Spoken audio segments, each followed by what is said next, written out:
Hello everyone, welcome to Hills and Hollers Homesteading and Prepping. I'm Mike again, and today I got my little buddy with me. Say hi, Michael. Hi. So today we got a flurry of activity going on in the kitchen. Back in October we done a video of us vacuum sealing portioned out servings of the potato flakes, dehydrated, I think, what are they called? Au gratin, I believe is what they are, the potato flakes. So what we did was we finished that up today. We done a batch back in October, and then we done another batch today, and they ended up in packs like this, and there were 4 servings in each one of these bags, and these are little paper bags, brown paper lunch bags that we used, and they're the smaller kind. And then we put 4 servings in each one because there's 4 of us. There's 150 calories per serving, so each one of these packs has 600 calories. And we put, I think I got 20 in one bucket. We got some additional little bags of salt just to put in there with them just because.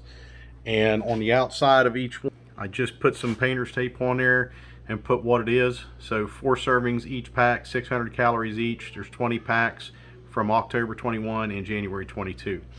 And these are the food grade buckets, the 1 gallon food grade buckets that I got at a local grocery store. And they are food grade, and they have a good rubber seal around the ring of them.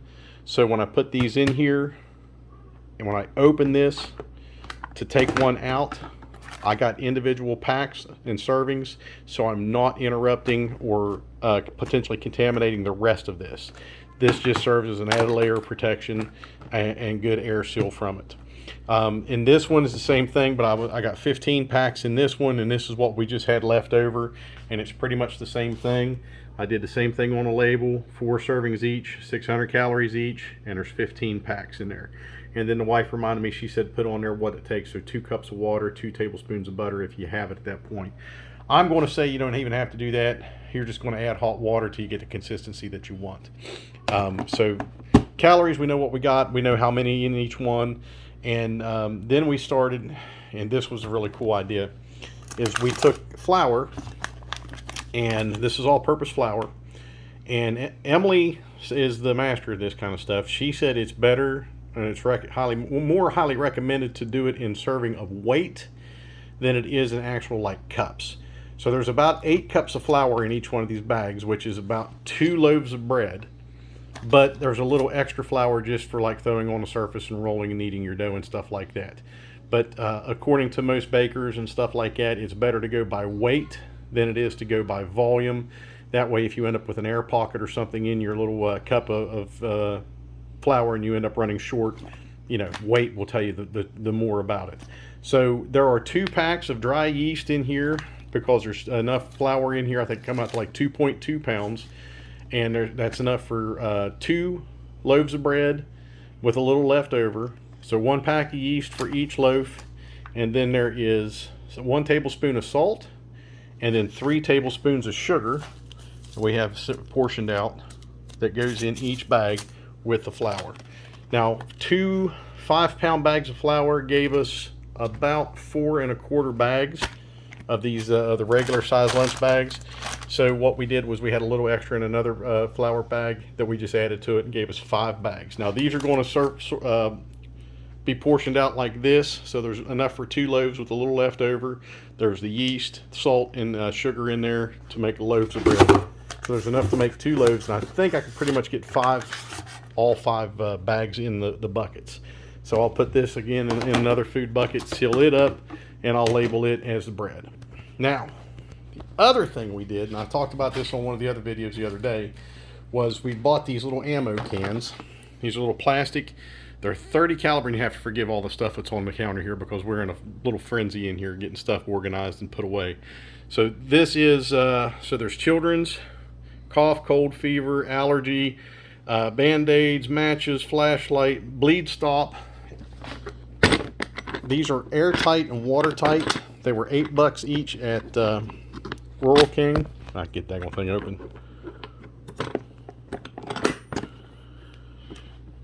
And this keeps them, allows us to put everything in its original package, and multi-symptom for the kids.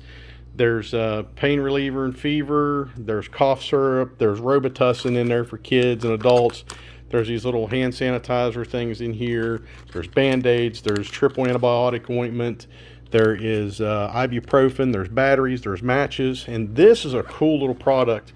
So single-use super glue tubes at Dollar Tree. And these are $1. So there's 4 single-use tubes in there, and why in the world would I have super glue in a little medical kit? And I'll tell you, it's simply because that is the best thing in the world for closing up wounds and cuts and stuff like that without having to go to the hospital. And it's been done for years. It's fine if you know what you're doing. So you have to kind of, you know, have a little bit of guts to do it, because it burns like hell if you do it wrong. There's different sizes of band-aids and stuff in here. There is adult medicine as well. There's a flashlight in there. There's batteries in there for the flashlight and stuff.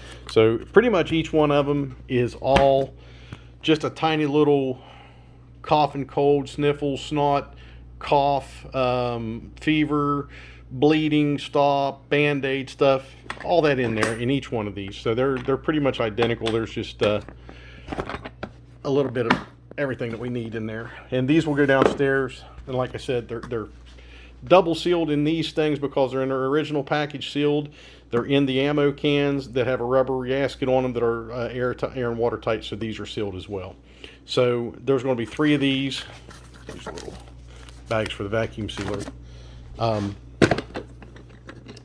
Like I said, each one of them just has, I can never get these things open with one hand. So this one's a little bit leaner than the other one, but it's got matches and it's got the bleed stop. Now this stuff you can get at Dollar Tree as well. And this goes directly into wounds, large or small wounds that you cannot get clear or get to stop bleeding. And it's just kind of like a powder. I'm sure it's pretty uncomfortable, but it's for severe bleeding. So in a pinch, no pun intended, it'll work. And like yesterday's video, those little aluminum flashlights, little aluminum LED flashlights, they're in there with batteries. And there's books and matches in here. Always good to have matches. Why they're in a medical kit, oh, I don't know. But they're just in there, so we have them. Because this is airtight, okay? That's why. Air and watertight, so they're stored in there, they're there. If you want to get all Rambo, you can cauterize a wound with some gunpowder if you have to go that extreme. All right, now, one of the reasons why we're doing a lot of this is and you guys know it's prepping. 100% is prepping, and it's preparing for things that could possibly occur. More likelihood that things are going to occur are, you know, pretty high at this point. This morning, reading and listening to some stuff, that right now they're saying that China is actually hoarding, they are hoarding 60% of the world's food right now. All grains, rice, corn, wheat, they are hoarding 51 to 60% of all of that. There's speculation as to why they're doing it. A few months ago, I told you, and there was a news all over the news, that China was encouraging their citizens to stock food for a year. And, you know, there was a lot of speculation as to why they were doing that. And there's still a lot of speculation. A lot of that is are they doing it to try to control food prices worldwide? Because with China hoarding what like they have, food prices have went up just simply because China hoarding the food. And, you know, China owns also like 200,000 acres of farmland in the United States. China also owns Smithfield Foods in the United States, which is the largest pork producer in the U.S. They own it, and they also own a very large pork production in Europe as well. I can't remember the name of it. So they bought into all of this, and is it that they're trying to, you know, set the prices on food markets throughout the globe, you know, so they can control the prices and stuff like that by hoarding and owning what they own?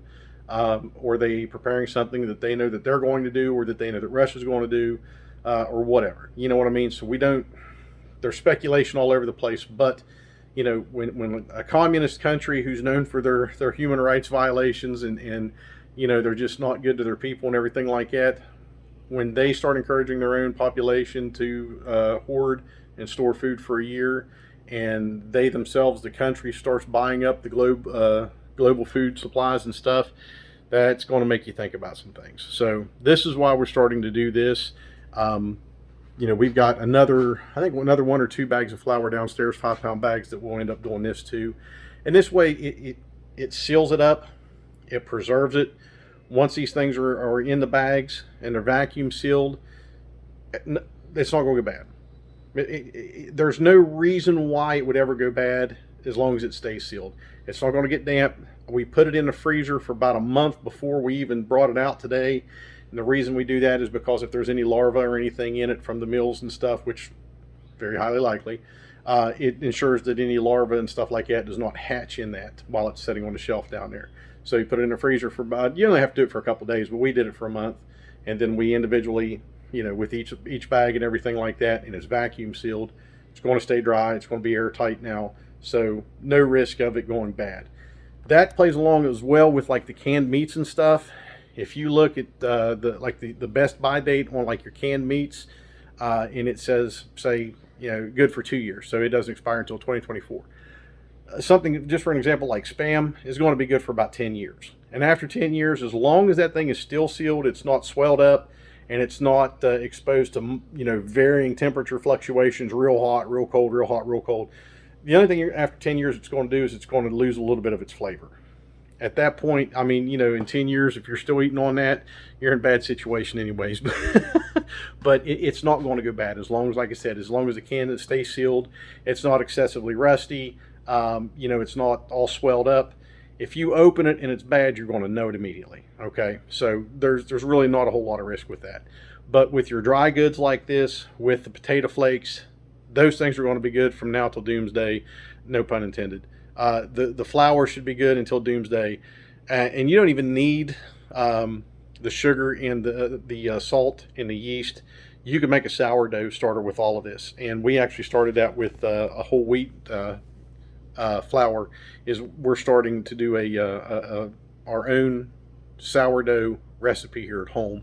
And you just basically, you just take your flour and water and mix your little starter up and let it set out. Just put a little cloth over the top of the jar, and it'll collect the bacteria and the yeast that's in the air. And there's millions upon millions, and everybody's in home environment and all over the place. So it'll actually collect those out of the air. They'll settle into it, and it'll start reacting and create its own starter. So when you do a sourdough, especially like a homemade sourdough and stuff like that, you don't need sugar, you don't need salt, you don't need anything like that. You have your starter. You just take a piece of that starter, put it in with more, and add more flour and more water to it. Now, you cannot use chlorinated water. You cannot use water out of your tap. You have to use either distilled or spray water, because it won't allow the bacteria and the yeast to grow like it needs to. So and you don't need sugar to proof the yeast, because it's a natural occurring yeast, so it's going to do what it does naturally, and that's going to give you a good sourdough bread, which is actually probably the only way that the human body can truly digest and process grains is once it's fermented and stuff like that. Otherwise, you're just asking for trouble. Long story into that, but because of the type of lifestyle that I live and what I eat and how I eat, this is something that I'm going to be able to eat. Well, we'll see. I'll try it. But it should not give me the problems that typical breads, normal breads and stuff would do if, with the non-fermented breads and stuff, non-fermented grains. They say in a lot of places like city parks and stuff like that, where they feed the ducks and the swans and the geese, people take, store-bought bread to them and feed them like that. They get a condition called angel wing, and that's why they tell them, don't feed them that kind of bread, because that's the human version of the grains and stuff that those animals can eat, and the human version gives them angel wing, gives them defects and stuff. So that's why sourdough being fermented, it's fermented because it's a whole wheat, a whole grain, or a whole meal type of flour. It's fermented when you do the sourdough, and it processes and prepares the grains for you to be able to digest better. So we'll see. We're going to try it, and hopefully it doesn't give me the symptoms like regular bread would do to me. And like refined carbs and stuff, where it bloats me up, creates all kind of GI problems and stuff for me. But we're doing this, like I said, this is a ongoing little process here. We've got these set out. I've got 4 more bags of the flour and stuff to put in. So there's a little tablespoon of salt, 3 tablespoons of sugar, 2 packs of yeast with each one that'll go in, and then we'll put it in the food safe buckets, seal them with the lids, and label them on the outside, and they'll go downstairs and get put up. And that's just good preparedness. And that doesn't mean that we have to have a war. That doesn't mean we have to have a catastrophe. This could be something that if you fall on hard times, inflation goes through the roof and food gets ridiculously expensive. we can fall back on this and save ourselves some money, save ourselves some headaches. You know, if we get bad storms and it you know, locks you down and you can't get out, can't travel, or, you know, the stores can't get their supplies and stuff. All you got to do is look at the East Coast right now, New England, what's going on over there with the big storm that they just had. This is just a safety net. Right here is exactly what this is. So, you know, doomsday prepper, whatever you want to call yourself, I don't care. All I'm going to tell you is this is what you should be doing. You don't have to do everything that we do, but this is just good preparedness, because we're going to have this stuff on hand in case something does happen, or when something happens. And this is going to keep our family fed. It's going to keep us safe here at home, where we don't have to go out and travel if the weather's bad, or if there's, you know, any interruptions in the supply chains and stuff like that. We've got it here. So again, folks, I'm going to tell you, and we're always going to encourage you, 3 months minimum is what you should have. 3 months minimum in your preps. Now, with the potato flakes, what, 35 packs is what we ended up with. Okay, that's not going to last us 3 months. But that is just, potato flakes are going to be a filler to the other foods that we'll be eating. Okay, that's just like the rice and beans. Those are going to be fillers. When we eat, if we have to start eating from our stores, it's going to be higher protein, higher fat, lower carbohydrates. Okay, and that's because the higher protein, the higher fats are going to sustain us longer. It's going to be more nutritionally dense, and the others are not going to be something that we're going to be dependent on. If I eat a serving of potatoes and a serving of rice and beans, in 3 hours time I'm going to be hungry again, because those are carbohydrates, they're processed quickly, and of course all the side effects that tends to go with those. So anyways, like I said, high protein, moderate fat, very low carb for us. That's what we're going to be doing. The kids unfortunately are high carb consumers because they're kids. But if something happens, you know, we have that for them, but they would be highly, it would be highly impressed upon them to try other foods. So anyways, that's going to be it. Take care, folks. If you like this channel and you're like-minded, give us a like, subscribe to the channel, leave us a comment, tell us what you think. Take care, keep prepping, and God bless.